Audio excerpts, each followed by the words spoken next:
वहां पर Asiatic society में कलकत्ता में उनका प्रवचन होना था। कलकत्ता हमारे देश की राजधानी थी। उन्होंने अपने प्रवचन में कहा कि दुनिया में जो सबसे ज्यादा समृद्ध भाषा है, मैंने अंग्रेजी पढ़ी, हिंदी भी थोड़ी आती है और भाषाएं भी जानी मैंने, लेकिन जितनी बेहतरीन भाषा संस्कृत है, दुनिया में ऐसी कोई भाषा नहीं। आर्य सज्जनों, विद्या की रुचि आदमी के जीवन को पूरा परिवर्तित कर। छंदः पादौ तु वेदस्य हस्तौ कल्पोऽथ पठ्यते ज्योतिषामयनं चक्षुः नृत्यं श्रोत्रम् उच्यते। शिक्षा घ्राणं तु वेदस्य मुखं व्याकरणं स्मृतं तस्मात् साङ्गमधीत्येव ब्रह्मलोके में। आहा, ये दुनिया के लोगों, अगर तुम वेद को जानना चाहते हो तो हमारे ऋषियों का विचार भी तो सुन लो। वो कहना क्या चाहे। वो कहते हैं छंदः पादौ तु वेदस्य, छंद पैर होते हैं इसके वेद के। यदि आपको वेदों की तरफ चलना है तो छंद शास्त्र पढ़ना पड़ेगा।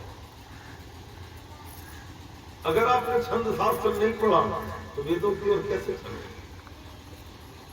हस्तों कल्पोऽथ पठ्यते, कल्प शास्त्र जो होते हैं वो हाथ का काम करते हैं, लेकिन वेदों की ओर चलते।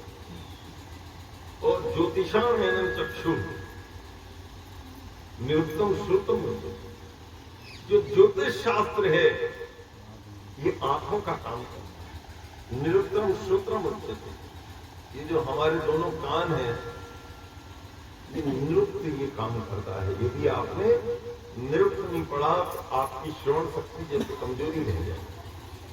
आर्य सज्जनों, शिक्षा घ्राणं तु वेदस्य, अगर आपने वेद को पढ़ने के लिए वर्णोच्चारण शिक्षा नहीं पढ़ी तो समझ लो आपकी सुगंध जीवन से चली हुई, नासिका काम। मुखम व्याकरण स्मृतम, और हमारा जो मुख है वो काम व्याकरण करता है। आप ठीक उच्चारण कर कैसे पाओगे अगर आपने व्याकरण नहीं पढ़े। बहुत सारे लोग हैं, मैं हवन कराने बहुत दूर दूर मुझे सौभाग्य प्राप्त होता है। 40-40 साल से हवन कर रहे हैं, उच्चारण सुनो उनका, हवन करा भी देते हैं, थोड़ा उपदेश भी दे देते हैं, उच्चारण कुछ की कुछ कर रहे हैं। चले हम तो वर्षों हो गए आज तक किसी नहीं सुधारा।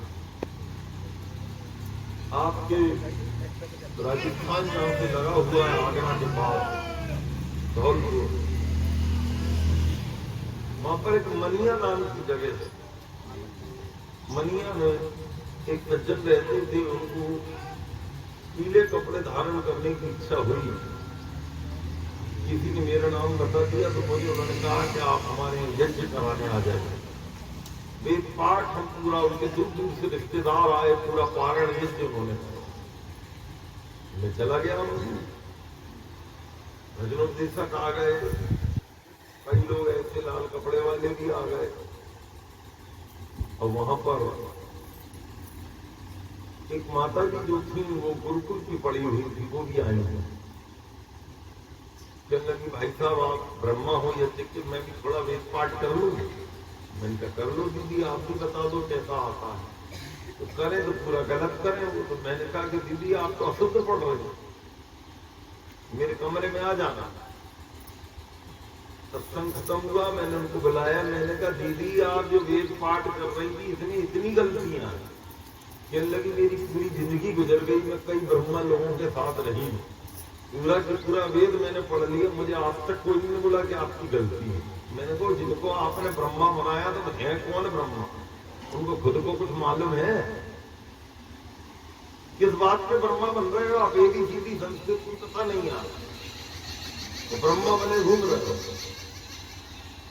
अंधों में काना राजा। मैंने कहा देखो दीदी ये इसका उच्चारण ऐसे होता, और ये बोले भाई साहब कमाल हो गया, इसको ऐसा बोला जाता। अच्छा कहने लगी, मेरी तो आंखें खुल दिया। ऐसा कई बार हो गया मेरे जीवन में। मुझे प्रवचन के लिए बुला लिया, बोले आपको ब्रह्मा बनना है, 2 वेद पाठी बच्चे आएंगे, बुला लो भैया, 2 लड़कियां आएंगी, आ जाओ बेटा करो। वो पूरा गलत कर रहे। मैंने कहा क्या बोल रहे हो, होश से लिखा क्या बोल क्या रहे हो? बोले आप हमें टोंका मत करो। मैंने कहा टोंका नहीं करो, मैं टोंक रहा हूं तो सुधर भी जाएगा, और नहीं तो 20 साल से गलत कर रहा है, 20 साल और गलत करते रहोगे। तुम मेरे कमरे में आओ, तुमसे कुछ रुपया थोड़ी ले रहा हूं, तुम्हारा मैं सुधरवा दूंगा। आने वाले 10-20 साल जितने प्रोग्राम करोगे शुद्ध तो करोगे। चले हाँ ये बात तो सही। आ जाओ, आपका लग क्या रहा? वेद पाठ सुबह हो गया, शाम को दोपहर में तो खाली हो, मेरे पास आ जाओ, बैठ जाओ 15 मिनट। क्या लग रहा? दिल्ली में मेरा प्रोग्राम था पिछले साल ठंडी के दिन में, इससे जो पिछला वाला साल गया, वहां भी मैंने देखा जो वेद पाठी अच्छे बड़े बड़े शास्त्री आता जाता कुछ नहीं, सब गलत पढ़ रहा। उनके पिताजी ब्रह्मा बने, उनको भी नहीं मालूम मुझे गलत कर रहा है, वो भी शास्त्री बने घूम रहा है। मैंने उनसे कहा ये गलती सुधार लो। आपका दोष यदि कोई निकाल रहा है और वो दोष को आप सुधार के भाव में लेते हैं तो आपका दोष निकल जाता है। और यदि आप नहीं लेते, इनको बोला किसी ने तो छेड़ क्यों गड़बड़ करवा रहे हैं? जैसे एक गधा है, उसके ऊपर आप चंदन रख दो, ये लकड़ी रख दो या कोयला रख दो, क्या हो गया? एक आदमी बहुत सारी चीजें पढ़ लेता है लेकिन उसकी गहराई में नहीं उतरता। तुम्हारे सज्जनों, बहुत कुछ पढ़कर भी आदमी एक गर्दभ की भांति जिंदगी गुजार देता है। इसलिए स्वाध्याय का बड़ा महत्व है। इतना तक शास्त्रकार ने लिखा है, स्वाध्यायो वही ब्रह्म यज्ञ तस्मात् स्वाध्यायो अद्वितम। स्वाध्याय ब्रह्म यज्ञ के बराबर होता है। एक जो ब्रह्म यज्ञ है, संध्या है, उपासना, उसका जो आनंद प्राप्त होता है वही आनंद स्वाध्याय करने वाले को आता है। इसलिए व्यक्ति को जिंदगी में कोई काम करे ना करे, उसको स्वाध्याय जरूर करना चाहिए। अब देखो, यहां मैं उपदेश दे रहा हूं, भाई साहब मोबाइल पे अपना काम चला, तो उसी बात पे मैं बोल रहा हूं कि विद्या में रुचि नहीं बनती और वो उसी समय मोबाइल पे टकर टकर चल रही है। थोड़े से लोग बैठे हों और उनमें भी किसी का मोबाइल में मन लग जाए तो बताओ फिर आए टाए के लिए जरूरत ही क्या थी आने की? घर में टकर टकर ही कर ले आना मोबाइल। आप तो 2-3 घंटे से सुन रहे थे, मैं तो नहीं आया आपके बीच, मैं तो और लेट आया कि और छक लो जितना छकना है। आपको लग जाए कि बस आचार्य जी को सुनने का मूड बना तो सुन ले, मेरे तो कर लो जो करना। तो मेरी माताओं और आदि सज्जनों, दुनिया में आदमी विद्या के प्रति रुचि रखे, ये उसका बड़ा सौभाग्य होता है। और शास्त्रकार ने स्वाध्यायेन व्रतई होमे, ब्राह्मण बनने की दूसरी जो पैरामीटर है, दूसरी जो कसौटी है, वो है व्रत। उन्होंने उनसे पूछा कि ये व्रत क्या होता है? तो महर्षि दयानंद ने कहा, एक तो ब्रह्मचर्य का पालन व्रत होता है और दूसरा सत्य का प्रयोग व्रत होता है। मत्तेव कुंभ दलने भुवि संति सूरा केचित् प्रचंड मृगराज बधेति दक्ष किंतु प्रवीण बलिनाम पुरतः प्रतय्या और संदर्प दर्प दलने गिरला मनुष्य। आदमी बड़े से बड़े हाथी को कंट्रोल में कर सकता है, शेर को कंट्रोल में आप जाइएगा, सर्कस में जाएंगे, हंटर से शेर जो कहते हैं वो करता है। बहुत बड़ा हाथी जो होता है, छोटा सा अंकुश लेता, इतने बड़े हाथी को वो नचाता। और बार बार आपको मेरे परिचय में कहते हैं कि मैं विदेश बहुत गया हूं, अंतर्राष्ट्रीय हूं। साउथ अफ्रीका एक बार में गया, दुबई में, साउथ अफ्रीका में, अमेरिका में और संभवतः सिंगापुर में, 4 देशों में मैंने मछली को काम करते हुए देखा। खूब बड़ी मछली होती है, जितना बड़ा आपका पंडाल है इतनी बड़ी मछली होती है, इससे भी बड़ी होती है, यहाँ से यहाँ। और उसको बोलते हैं कि मछली रानी तुम बाहर आ जाओ, तो पानी से बाहर आ जाती है। और कहती नाचो, तो एक बार वो पानी के बाहर नाचती है, फिर से पानी में चली जाती है। उसके ऊपर एक लड़की खड़ी हो जाती है, उसकी इंग्लिश में बोलती है चलो, तो वो मछली अपने ऊपर बैठालती है, ले जाती है। खूब बड़ा ऐसा रहता है, उसमें ऐसी सीट लगी रहती है, सैकड़ों लोग टिकट देकर बैठे रहते हैं और डॉल्फिन मछली को जो बोलते हैं वो करते हैं। फिर वो जनता में से किसी एक महिला को या उसके बच्चे को बुलाते हैं, इधर आइए माता जी। और फिर मछली से कहते हैं बच्चे से प्यार करो, तो बच्चा डरता है, वहां खड़ा हो जाता है, फोटो में कितनी रहती, पूरे कैमरे लगे रहते हैं, और मछली जाती है और उस बच्चे को, उसकी एक छोटी सी नाव में उस बच्चे को बैठा लेकर तो ले जाके घुमा के वहीं लाकर छोड़ दो। आप बताइए, मछली को भी पढ़ाओ तो वो सीख ले। एक शी लायन नाम का जानवर होता है, वो समुद्र में ही, समुद्री शेर कहते हैं उसको, अगर हिंदी में कहें, अंग्रेजी में शी लायन कहते हैं। काला काला सा होता है, इतना बड़ा। उसको देख के लगता है कि इसको सिखाना बड़ा मुश्किल है, तो उसको भी सिखा देते हैं। अभी मैं दुबई में गया पिछले साल, आर्य समाज कुछ बातें परिवार में मैंने उपदेश भी दिया, हवन भी किया दुबई में। कुछ साल पहले भी गया था दुबई, अभी फिर डबल गया। तो आप कल्पना कर सकते हैं, पिछले से पिछले साल गया था दुबई, पिछले से पिछले, हाँ। तो वहां एक जगह है, वो बिल्कुल उसको आर्टिफिशियल आइस वर्ल्ड बना के रखा, पूरा बर्फ ही बर्फ कर दिया है नहीं वहां, लेकिन एक जैसे रेफ्रिजरेटर के अंदर बर्फ ही बर्फ होती है, ऐसी खूब बड़ा एक स्थान होता है, उसको बर्फ में बदल देते हैं। उसमें कपड़े पहनो, ये करो, उसके अंदर चले जाओ, बड़ी महंगी फीस लेते हैं। उसके अंदर ट्रेन चल रही है, ये चल रहा है, ऐसे फिसल रहे हैं लोग, ऊपर से ये हो रहा है, वो सब कुछ बर्फ ही बर्फ हो। तो वहीं पर एक नाटक दिखाते हैं, वो पेंगुइन नाम के एक जानवर को लेकर आते हैं, उसके परिवार को लाते हैं। वो बर्फ में ना रहे तो मर जाएगा, बर्फ में ही रहता है। पता नहीं कहां से उसको लाते हैं, उसके रहने की जगह भी बना के रखते हैं, और लाकर उसको बोलते हैं तो ऐसा करो, तो पेंगुइन वैसे ही करता जैसा उसको बोलते। आप समुद्र के शेर को भी कंट्रोल कर रहे हो, आप हाथी को भी कंट्रोल कर रहे हो, तोते और बाज को भी कंट्रोल कर रहे हो, सबको आप कंट्रोल कर लेते, लेकिन अपने अंदर की काम वासना को कंट्रोल करना बड़ा कठिन है। अपने अंदर के लोभ को कंट्रोल करना बड़ा कठिन है, अपने मोह को कंट्रोल करना बड़ा कठिन है। महर्षि दयानंद जी महाराज लिखते हैं कि व्रत का मतलब वो नहीं है कि भूखे रहना व्रत है। अपनी इन अंदर की जो आकांक्षाएं हैं, जो वासनाएं हैं, जो अंदर की इच्छाएं हैं, ये जन्म जन्मांतर की यात्रा में आदमी जितना बूढ़ा होता है उतनी उसकी इच्छाएं जवान होती, चटोरा हो जाता बुढ़ा आदमी। उसको शुगर की बीमारी है, लेकिन उसका मन नहीं मानता और खाऊंगी। बहुत माल मसाला खाना चाहता है, चटपटा खाना चाहता है,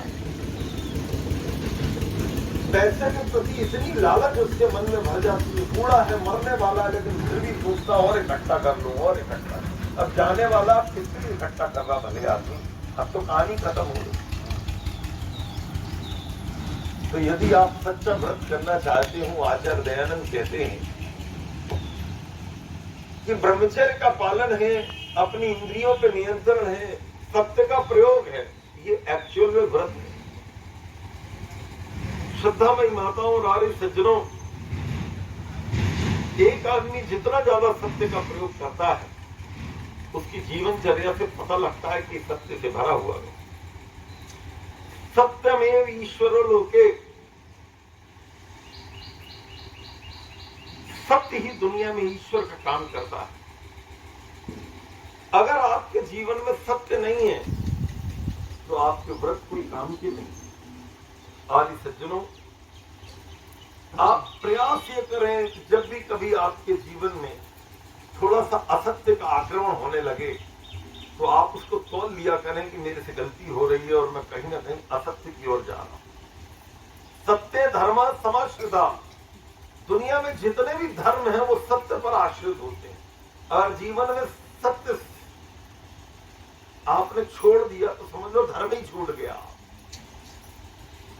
सत्यमेव ईश्वर लोके सत्य धर्म समाश्रिता सत्य मूलानि सर्वाणि सत्या नास्ति परमं पदम। दुनिया में जितना भी कुछ है उसका मूल सत्य है। यदि सत्य जीवन से निकाल दो तो एक ढंग से आदमी ही अपने आप को मार चुका है, ऐसा समझ लो आप। सत्यानास्ति परमं पदम, दुनिया में सत्य निकल जाए तो कोई उत्तम पद प्राप्त हो ही नहीं सकता, और है तो वो भी गिर जाएगा। दत्तम इष्टम हुतम चैव तप्तानि च तपांसि च वेदा सत्य प्रतिष्ठा तस्मात् सत्य परो भवेत्।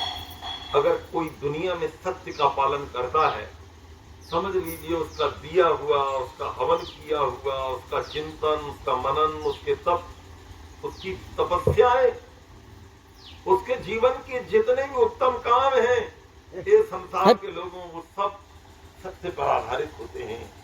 और वेद भी सत्य ही है। अगर वेद से सत्य निकाल दो तो वेद क्या है? सत्संग से सत्य निकाल दो तो कोई सत्संग नहीं है दुनिया। परिवार में आप परिवार के साथ, बाल बच्चों के साथ, माता पिता के साथ रहते हो, सत्य निकाल दो अपने जीवन से तो परिवार जीरो है, कोई काम नहीं। इसलिए आर्य सज्जनों, व्यक्ति को सत्य का जितना ज्यादा पालन करते हैं, समझ लो वो व्रत का पालन करता है। मेरी श्रद्धा में माताओं, स्वाध्यायेन व्रतई होमहि। तीसरी चीज है होम। अंग्रेज लोग जब इस देश में आए तो अंग्रेजों ने इस देश में देखा कि सब लोग होम ही होम कर रहे हैं। उनने घर का ही नाम रख दिया अंग्रेजी में HOME, होम। अगर आपके जीवन में हवन नहीं है तो आपका होम कोई काम का नहीं। आप पूरे, इतना बड़ा इलाका है आपका, ये अलीगढ़ मथुरा का ब्रज क्षेत्र है, आप वो आर्य समाजी ढूंढो जो बिना हवन के नाश्ता ना करते हैं। दुनिया भर के बतूले फेंकेंगे, सबरी बात कर लेंगे, लेकिन उनसे पूछो आपके बेटे बहू रोज हवन करते हैं, रोज संध्या करते हैं? आपके पूरे जीवन में आपने संध्या हवन कितने महीनों तक लगातार किया? तो चुप हो जाएंगे, कभी नहीं बोलेंगे कि हाँ हमने रोज। 25-25 साल में एक महीना नहीं निकाल पाए जब सब परिवार बैठ के रोज हवन किया हो। नई नवेली इनकी पत्नी आई, बूढ़ी हो गई, लेकिन एक महीना उस महिला ने कभी नहीं देखा कि उसके पति ने लगातार उसको बैठा के हवन किया। वो सारी दुनिया में हवन बोलेंगे, संध्या बोलेंगे, स्वाध्याय बोलेंगे, अंदर से रहेंगे जीरो और बाहर बनेंगे हीरो। हीरो बने घूमने आता जाता कुछ नहीं। जिस बात की रोटी खा रहा है वो हवन ही जीवन में नहीं। बैलगाड़ी की जगह है, भैंस की जगह है, रिश्तेदारी की जगह है, किचन की जगह है, भैंस की परिवार की जगह, लेकिन क्या गौ माता और यज्ञशाला की जगह नहीं मिलेगी।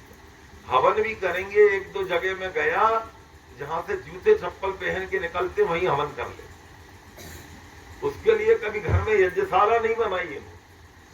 आप इतनी बड़ी संख्या में बैठे हैं, आप में से किसी के घर यज्ञशाला है तो हाथ उठाइए कि ये अलग से यज्ञशाला है गुरुजी, इसमें और कोई काम नहीं होगा, केवल यज्ञशाला। बताओ कौन है हाथ? ऐसा नहीं है। एक माता जी ने हाथ उठाया, एक केवल यज्ञशाला, और कोई काम नहीं होना चाहिए। हो रहा सब, ताली बजाइए इनके लिए। 2-3 लोग यज्ञशाला बनाया करो अपने घर।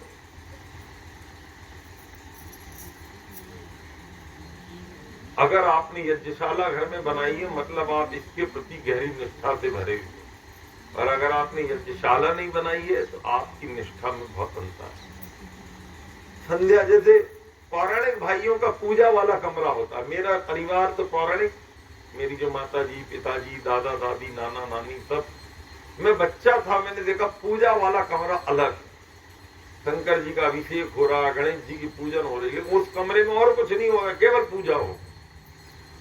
जैसे पुराने लोग, क्या ऐसी जगह हमारे परिवार में, यहाँ संध्या होगी, यहाँ केवल हवन होगा, यहाँ स्वाध्याय होगा। जैसे तो भवन केकई का था तो वहां थोड़ी क्रोध किया उन्होंने, जब दशरथ जी के साथ रहती, एक नई जगह गुस्सा करना वहां जाके करो, यहाँ नहीं करो गुस्सा। ऐसे हवन करना वहां जाके करो, कहाँ जाते हैं? कैसे पुराने लोग थे, उसका एक व्यवस्था बनाई हुई थी। आर्य सज्जनों, मैं आपसे निवेदन कर रहा था, गोपाल कृष्ण गोखले जो थे, वो छोटे से बच्चे थे, स्कूल में पढ़ते। गोपाल कृष्ण गोखले के जो गुरुजी थे, उन्होंने उससे प्रश्न पूछा। तो गोपाल कृष्ण गोखले ने कहा कि ठीक है गुरुजी, पूरे बच्चों से पूछा, तो उनसे अकेले से नहीं पूछा। वो सब बच्चे घर चले गए और अगले दिन समय अपनी कॉपी दिखाई तो किसी ने उत्तर सही लिखा, गोपाल कृष्ण गोखले ने उत्तर सही लिखा। उन्होंने कहा भाई ताली बजाओ, तो सही लिख कर आ गया। तो उन्होंने कहा सही लिख कर आ गया बिल्कुल, कितना बुद्धिमान बच्चा है। गोपाल कृष्ण गोखले रोने लगे। तो उनके गुरुजी ने कहा बेटा तुमने उत्तर तो सही लिख कर आए, रो क्यों रहे? कहले ईमानदारी की बात यह है गुरुदेव कि मैंने उत्तर लिखा ही नहीं है, तो मेरे पिताजी ने उत्तर लिखा। कहने लगे बेटा तुम कितने ईमानदार आदमी, तुमने सबके बीच में स्वीकार किया कि मेरा नहीं है उत्तर, ये तो पिताजी का उत्तर है। मैंने तो उसकी तैयारी, यद्यपि पिता के लिए उत्तर बहुत सरल था लेकिन आपके लिए बड़ा कठिन था। आप बोल देते तो सबने ताली तो आपके लिए बजाई दी। कहने लगे गुरुदेव मेरी आत्मा इसको स्वीकार नहीं कर रही थी कि मैं झूठ बोल दूं। सत्य की कितनी महिमा है आदि सज्जनों। ऐसे ही होम की भी बड़ी महिमा। हम उस संस्कृति के संवाहक हैं जब परिवार में घर घर में होम होता था। विद्वान के जो पैरामीटर्स हैं उसमें एक पैरामीटर होम भी। आप स्वाध्याय करते हैं बहुत बड़ी बात है, और दैनिक अग्निहोत्र करते हैं उससे भी बड़ी बात, और दोनों काम करते हैं तो आप सोने में सुहागा है। स्वाध्यायेन व्रतई होमई त्रैविद्येन इज्जया सुतई। कमाल कर बोलिए ज्ञान कर्म उपासना, तीनों विद्याओं से अलंकृत हो गए तो तुम ब्राह्मण बन जाओ। और अगली बात तो बहुत ही कमाल की लिखी जो मुझे पसंद बहुत, और वह है सुतई ही। जिसने अपने बच्चे को वैदिक नहीं बनाया, विद्वान नहीं बनाया, वो ब्राह्मण नहीं। उत्तम संतान अपनी अगर आपने वैदिक धर्मी नहीं बना पाए तो आर्यों तुम ब्राह्मण कैसे कहलाओ? ये मैं नहीं कह रहा, महर्षि मनु कह रहा। महायज्ञ यज्ञ, फिर ये महायज्ञ क्या है? ऋषिवर देव दयानंद की पद्धति हमें सिखलानी है।